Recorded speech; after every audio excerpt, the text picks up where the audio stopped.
大家好，欢迎回到直观看世界的频道，我是凌凌。今天是2023年8月20号星期日。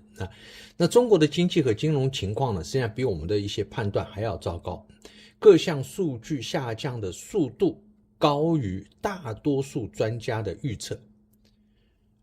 而从这一段时间中共当局的反应来看，基本上就是出文件、舆论喊话，试图去提振信心等等。那么同时就是看到就是盖牌出老千青年失业率它不公布了，上市企业的招股说明书这个你不能够介入真实的风险了。但是中共并没有任何实质的有效的一个措施。当然这个我们也能够理解，在之前的节目当中我们也分析过，一个是没有什么可用的政策和手段他在工具箱里摸来摸去也摸不出一个什么有用的工具。那么另外一个就是在总体的战略上，任何可能对经济和社会问题有帮助的改变，如果你要去做出这些改变，它都是打脸习近平的。实际上中国现在的经济问题是什么，大家都很清楚。有些呢是之前高速发展的这个代价这个你必须承受，这个是没有办法的。但很多方面实际上还是可以去做的，但是就是不能做。为什么不能做？为了习近平的权位和他的那张脸皮。我们看胡星斗的那10点建议我们之前也聊过，他几乎每一条他都是针对习近平的，每一条都正确，但每一条都不可能被采纳。那现在中国怎么办那只能凉拌。政府介入干预经济活动这个就像癌症病人打杜冷丁。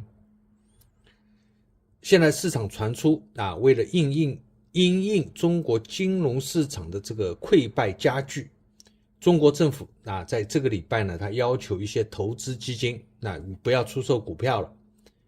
但这种行政干预也一样会造成更多的一些负面的效应。由于中国政府的干预金融市场操作，担心中国进一步会封闭金融市场，现在避险基金正在加速的撤离中国。外国的投资机构他们将手上的多头空头的这个单全部都出清我们讲空单，照理来讲在现在的这个情形之下它是有利可图的，他也就放弃了。根据路透的报道，华尔街大行高盛发布报告表示，对冲基金正积极的抛售中国的股票，是我们讲的是所有类型的股票都遭到抛售。在中国股市上市的这个 A 股面临的抛售是最严重的，占抛售总量的 60%。那么这里实际上是两个信息，一个就是只要和中国沾边的我都抛售，包括 A 股以及海外的中概股。第二，不分行业，不分多头空头，全部抛售。那这个看上去就是一个恐慌性的抛售，这个会带给所有的投资者巨大的心理冲击。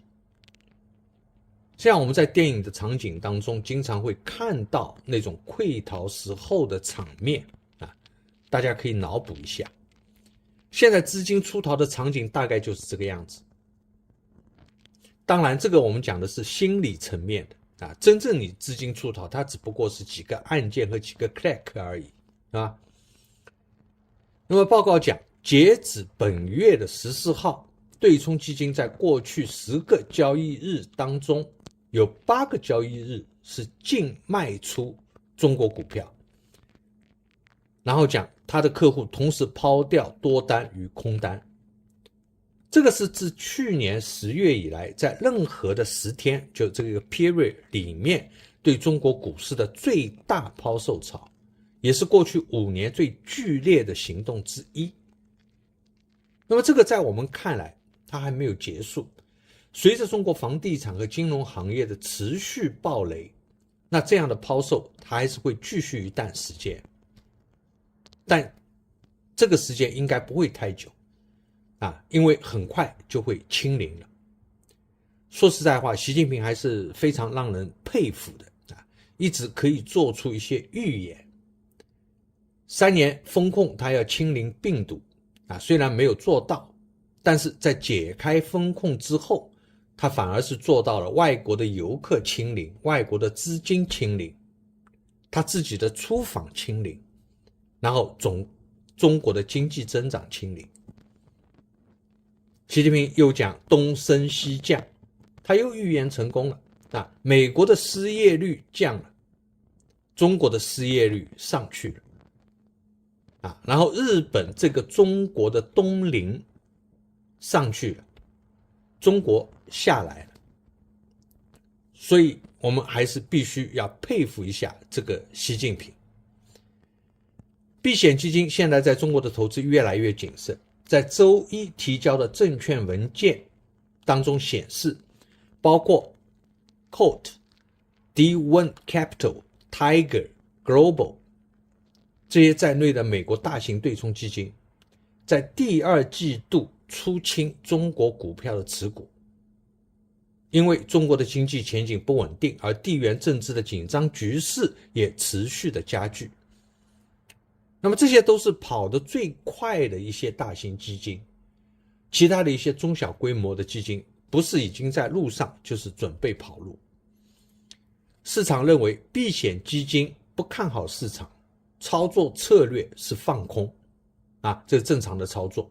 但现在避险基金所持有的中国股票的这个部位，不论是多单空单都全部的抛掉，他们连部件空头部位也不要了。这个就意味着外资认为中国会在经济危机加剧的时候进一步风控金融市场，他们担心资金会拿不出来，就先逃走。那这种感觉就是门可能就要关了我是要再拿一些钱然后跑呢，还是说我扔下钱就冲出去？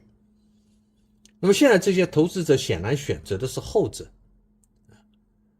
在我们看来，你已经布局空头的应该是可以等待一下的获利了结之后再跑，应该是没有问题的。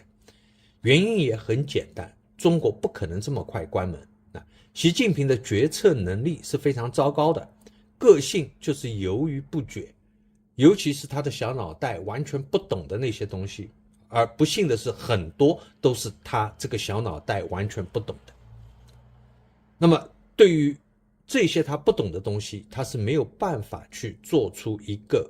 明快的判断的，事情到了他手上就会被拖延我们看应对疫情，第一时间就决定不了是否要这个武汉封城，一直拖在3年封控的后期，尽管已经有别人的作业可以抄，但他也还是不会去抄。那么这里多少有一些他自己的面子问题，但是犹犹豫豫这种个性他最终还是让社会推动着轰然一声冲开这个封控他也不是主动的这个发布政策，不是一个有序的放开。所以外国投资者们，我们认为应该是有足够的时间你赚完最后一个铜板再走。那么现在这一系列的这个金融风暴，很明显它是源自于中国房地产业的这个债务危机。那么这种连锁效应让北京感到非常的紧张。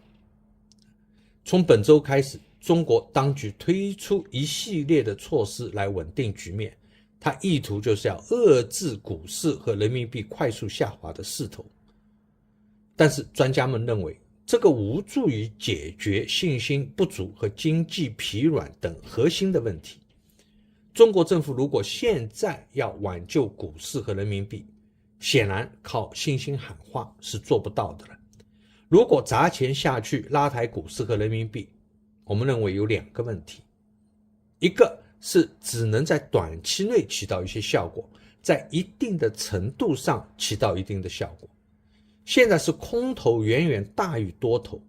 所以你需要砸数倍的钱才会产生一点点的效果，这个就是所谓的事倍功半，大概就是这样的一个情况。那么第二，国家队进场，你拉抬股市，现在2亿多的这个散户都已经离场了啊，不会再进场，那么机构就会趁机这个抛售，国家队反而会被高位套住山顶站岗。虽然中国股市现在它的这个价位并不是说太高啊，但随着中国经济的整个的下行，相对的这个价位就会显得越来越高，这个是相对来讲的。那么人民币救场也是一样，你耗费这个外汇储备的结果，就是离岸市场的空头大获全胜，赚得盆满钵满。那几个手上有人民币的中国友好国家，你继续抛售啊，中国稳住了人民币的汇率，在很大程度上是让这些接受人民币结算的国家获利，等于是什么？中国拿外汇储备去把之前支付出去的人民币以一个更高的价格赎回。所以政府的这种干预，它一定是无法持久的。所以现在讲中国证券市场啊，它要求投资基金你不要只抛售而不购进证券。官方要求国有银行加大干预的力度，减缓人民币贬值的速度，同时鼓励上市的科技企业回购股票。他希望投资机构、商业银行、民间企业来共体时艰。中国证券监管部门的官员礼拜5晚上表示，准备下调证券交易的手续费，并考虑延长证券和债券的交易时间。此外，中国人民银行就央行还在8月15号突然宣布开展4000亿中期借贷便利和20亿元的公开市场逆回购操作。那么下调中标利率10个基点等多项增加流动性的措施。那么这个力度是2020年以来最大的。彭博资讯策略师马文成他表示，中国证券监管部门宣布的有关削减证券交易费用和准备延长交易时间的考虑，或许有助于减弱金融市场动荡的烈度，降低交易成本，但并不能解决市场信心不足和经济动力不足等核心问题，这个是一个本质。那美国财经媒体彭博社讲，到目前为止，这些措施还没有对市场产生明显的推动作用。香港股市的中概股连续3天下跌的势头并没有放缓。今年到目前为止，香港恒生指数的跌幅超过了8个百分点，是全球股市当中跌幅最大的。那我们讲这些措施，中国政府所做的它多少会产生一定的效果，但这些效果在整体的一个下降趋势下是直接被掩盖掉的，就是它不会在最终的数据中去显示出来，更加不会去逆转这样的一个趋势，只不过是这个下降的这个百分比它可能会稍微收窄一些。那么从周五开始，香港恒生指数进入了熊市。周五汇市开盘之后，人民币对美元的汇率小幅回升。总体今年人民币对美元的贬值幅度已经超过了 5%。人民币的下跌主要还是中国的经济它没有形成一个有力的支撑。那么讲离岸市场那些抛售，它这个只是助推了这个下跌的趋势。彭博社指出，令人失望的经济数据、市场对通缩的担忧、房地产市场疲软和影子银行业的危机，正在将中国的金融市场推向资本外流的恶性循环。那么周五，外国投资者继续离场。目前中国正在经历着持续时间最长的一次资本外流，而且我们认为这个时间还在延续。那么根据彭博社的报道，截止7月31号，中国大概有106款价值440亿元的信托产品违约，房地产投资占到违约总值的 74%。 那么去年是有数十亿美元的违约事件。惠誉评级公司认为，如果出现任何大型信托公司或财富管理公司无序解散，将会对中国近期的金融稳定构成考验。